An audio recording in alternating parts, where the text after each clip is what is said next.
I'm Jason Tamerick. Every profession has its language. Whether you're a doctor discussing medical techniques or an architect discussing the blueprints for a building, this common language in each industry helps everyone communicate and understand the nuances of what they're trying to convey to each other. Well, the same applies to the film industry, and specifically the director-actor relationship. What's different is that the language we use in this industry is very personal and speaks to the heart of the human condition. And when both you and your actors are speaking the same language, the results can be magical. So in this lesson, we're going to explore the art and the language of directing actors.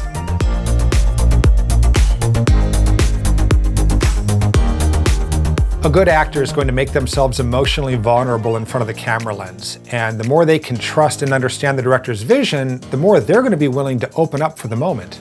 It's funny about the do's and don'ts of the director-actor dynamic. Once you're in a shot, for instance, and a director tells an actor to do a moment, and they do the moment, and it's not what the director wants. And that's always a big question mark. How do we handle the next moment? How do I get what I want out of them?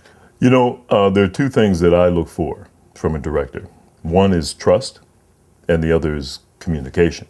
One of the most, if not the most important part of the relationship between the actor and director is trust. And what that means is that the actor trusts that the director is going to guide them to give the best performance for the role through clear and supportive guidance.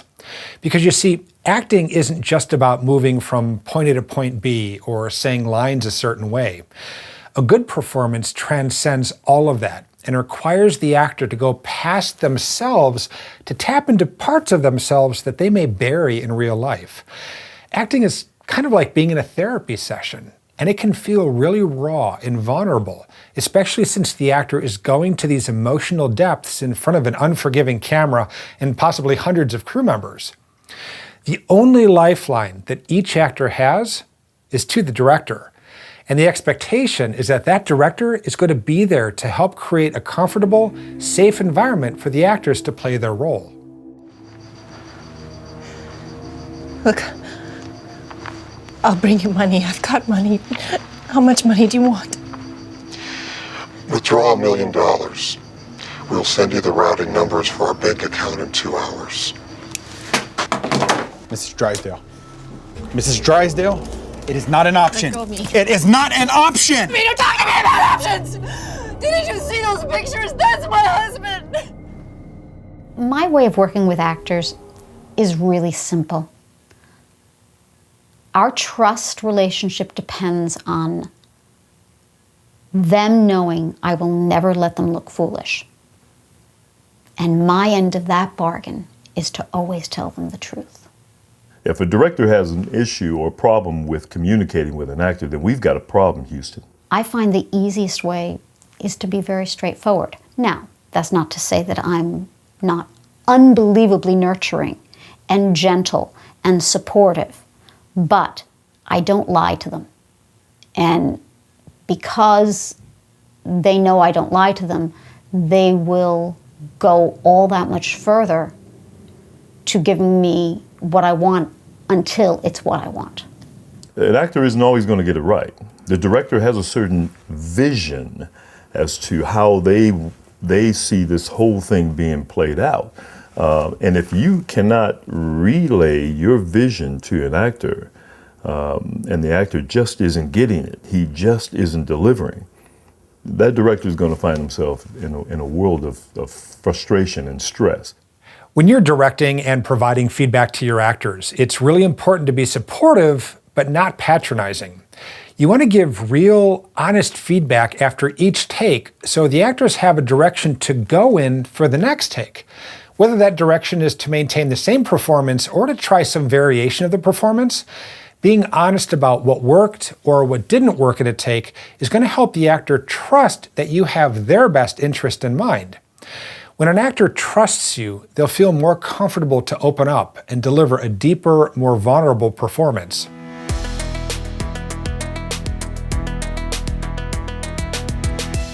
This trust between you, the director, and the actor begins with you knowing what you want. You need to see the story, the style, and the overall movie in your mind first before you can share it with the actor. I think the most important thing that a director needs to do when working with actors is know what you want. You have to you have to know what you want, even if you don't tell them what you want. As long as you, and a lot of times you say, oh, I know it when I see it, so you say, give me a range of readings on this, or give me a range of emotions. This may sound really basic, but the problem that a lot of new directors have is they simply don't know what they want. Now, I'm not talking about the big picture, but I'm talking about the day-to-day details of the set and of the story. For example, why does a character move from the couch to the countertop? What does the character really want in this moment? Why is one character saying this line to the other? See, as a director, you'll need to answer thousands of these questions a day, and it's these answers that the actors need to deliver a convincing performance, and trust that you know what you want. I think you waste a lot of time and a lot of film if you again, don't have some kind of an idea, even to the extent where maybe you're not exactly sure, but you're going to know it when you see it. As a director, know that, hey, it's going to hit me. I'm going to know it when I see it, and it's in this direction. At least have that for the sake of yourself and your actors. Directors can get in trouble by being too autocratic and thinking they're God. I have the only vision. I've come down from the mount with this vision.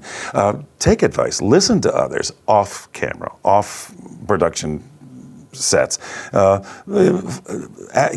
You can solicit or listen to suggestions, but say, fine, thank you very much. I'll process all this and I'll let you know what my decision is.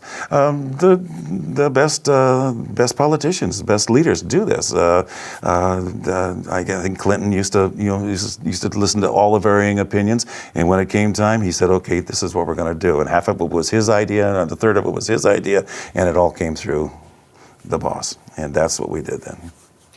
Everyone on the cast and crew is looking to you for guidance, and it's important to take time in pre-production to figure out exactly what you want for each scene.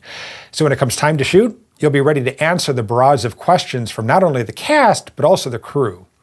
Now, I talk a lot about the process of breaking down the script and the characters in the lesson, Analyzing Character.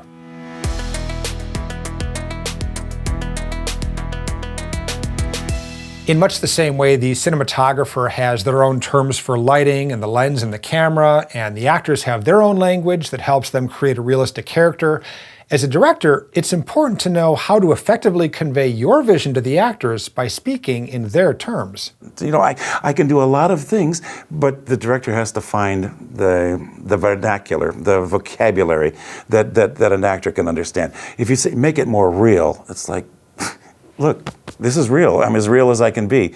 Directors may not understand the gravity of what's happening to an actor on set, just like an actor may think, well, oh, he's an asshole because of blah, blah, and because the director maybe hasn't articulated in a way an actor understands.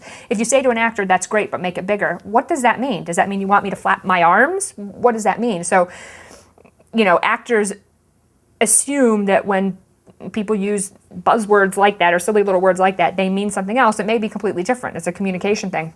So I firmly, firmly believe directors, and if you don't want to act, go audit some acting classes just so you can see the process even a little bit. And all actors do a project and direct it. And don't direct it with your friends, direct it, unless they're actors, direct it with actors. When I first started acting, I took a lot of filmmaking classes. I took screenwriting classes. I went to seminars on grips, what they did behind the scenes.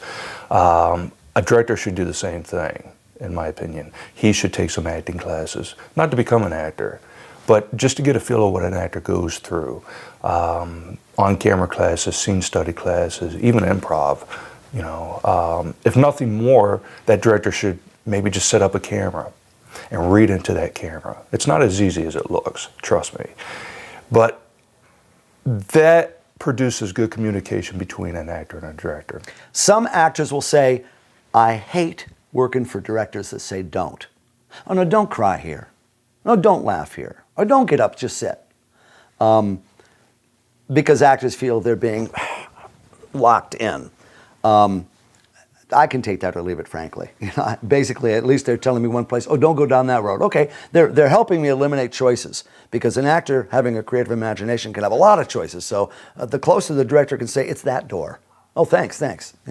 That's direction. That's what they should do. That may be a traffic cop moment, but it's vital, isn't it? You know. So we want that. You're going to wind up with a lot of wasted tape if you let actors loose.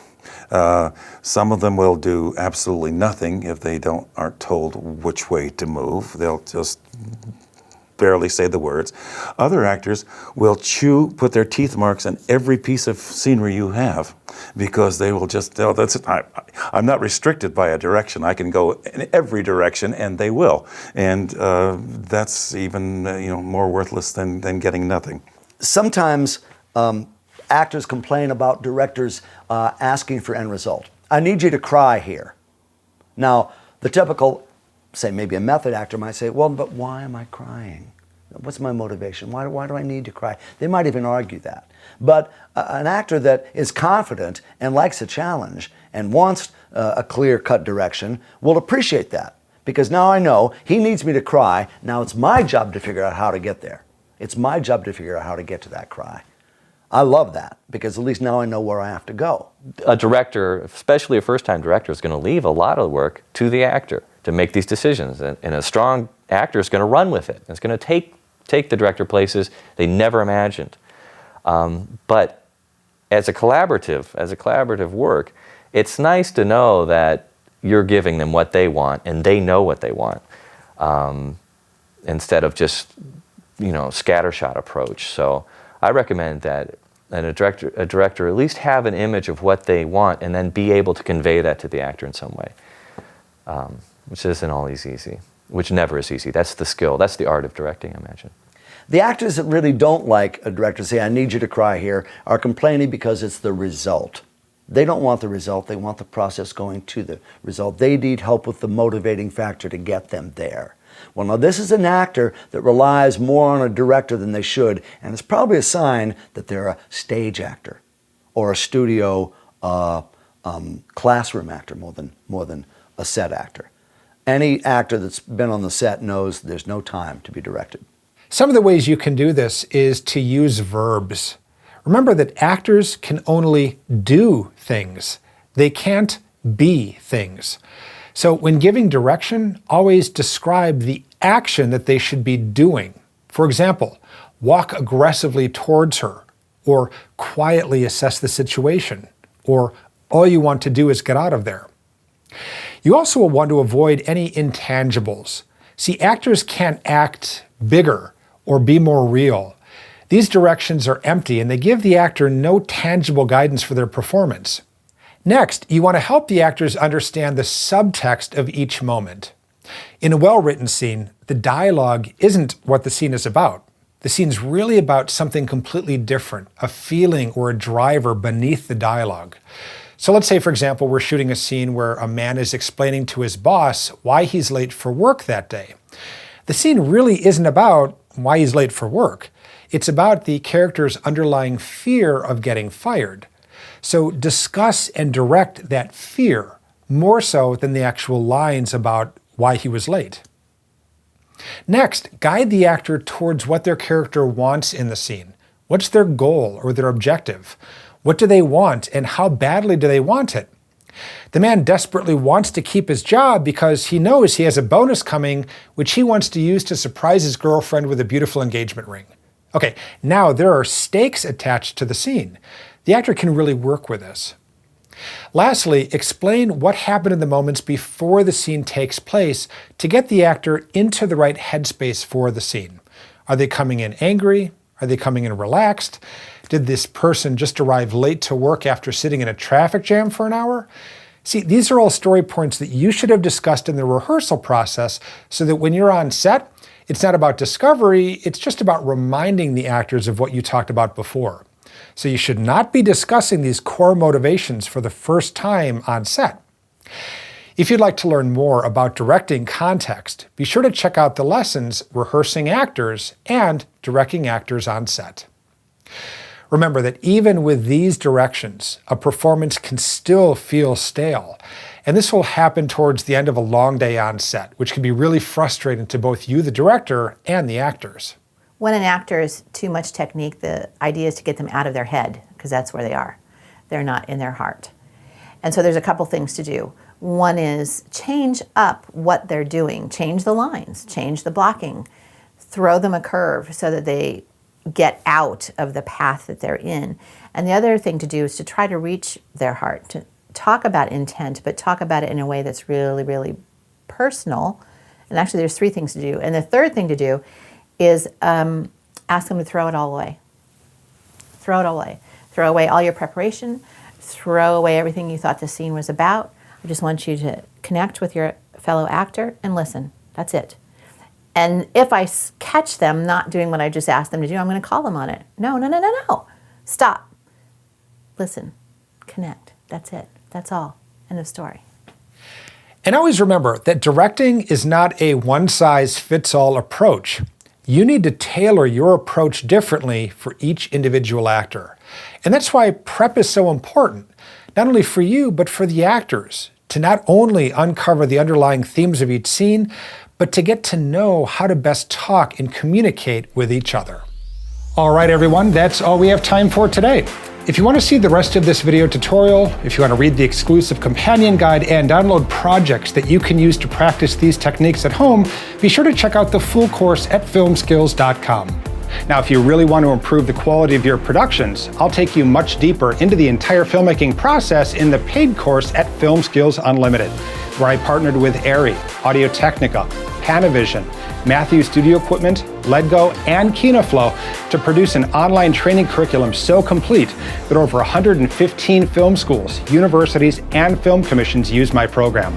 Plus, I sat down with over 70 Academy Award and Emmy-winning filmmakers who reveal the techniques they use to produce the biggest TV shows and movies ever made.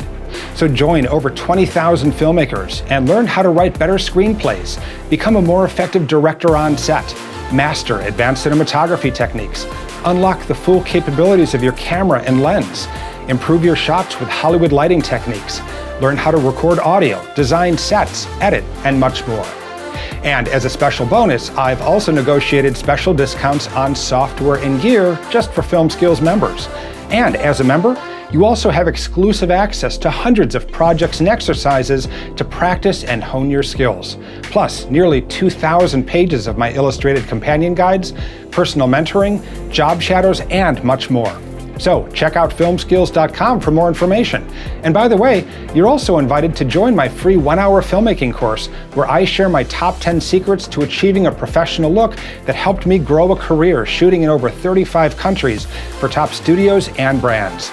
So check out the link below to register for my free 1-hour filmmaking course and learn how to become a better filmmaker at FilmSkills, the online film school built by filmmakers for filmmakers.